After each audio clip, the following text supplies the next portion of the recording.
कल्पना कीजिए, एक ऐसा समय जिसमें ब्रह्मांड हर क्षण नष्ट और फिर से बनता रहता हो। उसी काल चक्र की साक्षी है काकभूषुंडी, एक अनोखा अमर संत जो कुएं के रूप में रामायण सुनने वाले पन्नों पर जीवित है।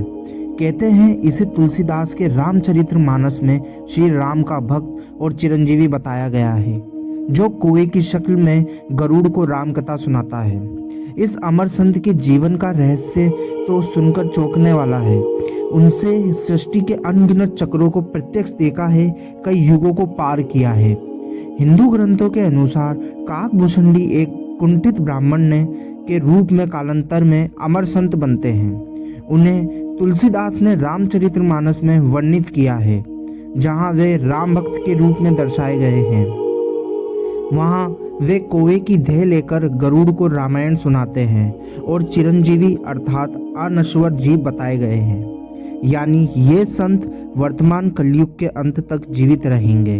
योग वशिष्ठ जैसे ग्रंथों में इन्हें भुंदा नाम से भी जाना जाता है, जो ये बताता है कि ये लोग साधना और पूर्ण वैराग्य से अनगिनत सृष्टि विनाश के चक्रों को अनुभव कर सकते हैं।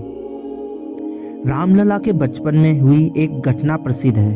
कहते हैं जब बचपन का राम खेल रहा था तो काकभूषुंडी जो कौवा रूपी संत उसके पैरों में फंस गया। राम की उंगलियां फैलते ही काकभूषुंडी उड़ खड़ा हुआ और आसमान की ओर चला गया।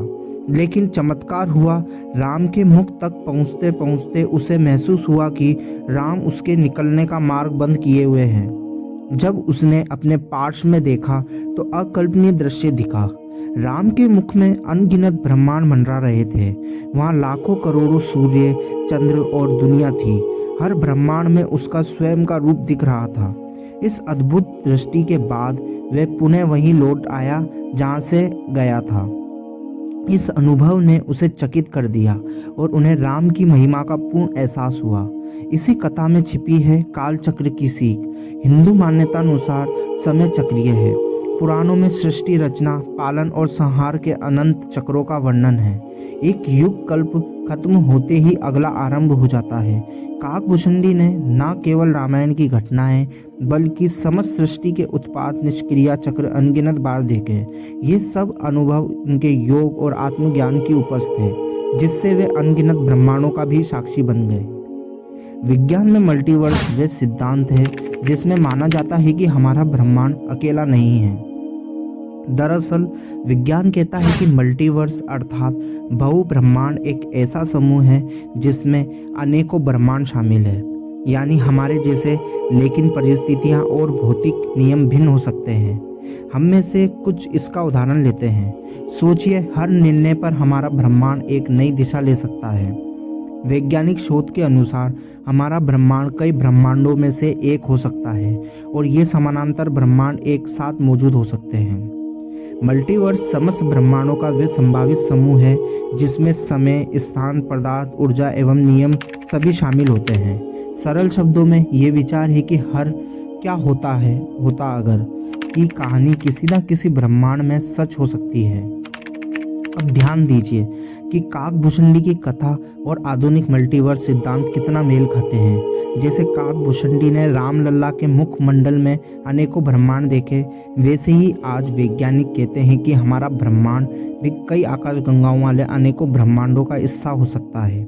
हिंदू कल्पनाओं में समय के चक्रीय होने के विचार और वैज्ञानिक मॉडलों में ब्रह्मांड के निरंतर विस्फोट, प्रसरण चक्र, कॉस्मिक इन्फ्लेशन जब मिलता है तो लगता है जैसे दोनों ही अलग थलग नहीं बल्कि एक ही पहेली के दो पहलू हैं। एक आत्मिक दृष्टिकोण से भी ये बात अचरज भरी है। जिस तरह हम आज भौतिकी में समय और ब्रह्मांड की गुत्थियां खोलने की कोशिश कर रहे हैं, वैसे ही प्राचीन ऋषि पुरुषों ने सूक्ष्म अनुभवों और गुड़ कथाओं के जरिए इन्हीं रहस्यों की ओर संकेत किए हुए थे। जैसा एक लेखक ने कहा है, ऐसा लगता है जैसे प्राचीन ऋषियों ने ब्रह्मांड के मूल रहस्य को समझा हुआ था तब, जबकि आधुनिक भौतिकी की भाषा तो अभी ही बन रही है। हो सकता है हिंदू पौराणिक कहानियाँ वैज्ञानिक सिद्धांतों को प्रतीकात्मक भाषा में व्यक्त करने का एक पुराना तरीका न रही हो।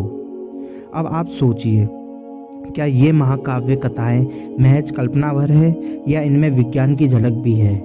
एक और हमारे आधुनिक प्रयोगशाला है तो दूसरी ओर श्रद्धालुओं के वे पुरातन ग्रंथ। हो सकता है ये दोनों एक ही बड़े राज के दो पहलू हो, बस भिन्न भाषा में बयान किए गए। तो क्या आपको लगता है कि विज्ञान और आध्यात्म दोनों मिलकर ब्रह्मांड के गहरे रहस्य सुलझा रहे हैं? क्या हो सकता है अगली बार जब आप सितारों की ओर देखें तब अपने भीतर काकभूषणी जैसा चिरंजीवी कौवा अपनी कहानियाँ सुनाता पाया जाए? इस रहस्यमय यात्रा पर आपकी क्या राय है, हमें नीचे टिप्पणियों में बताइए। और ऐसे ही ट्रू फैक्ट्स के लिए फॉलो करना मत भूलना। धन्यवाद।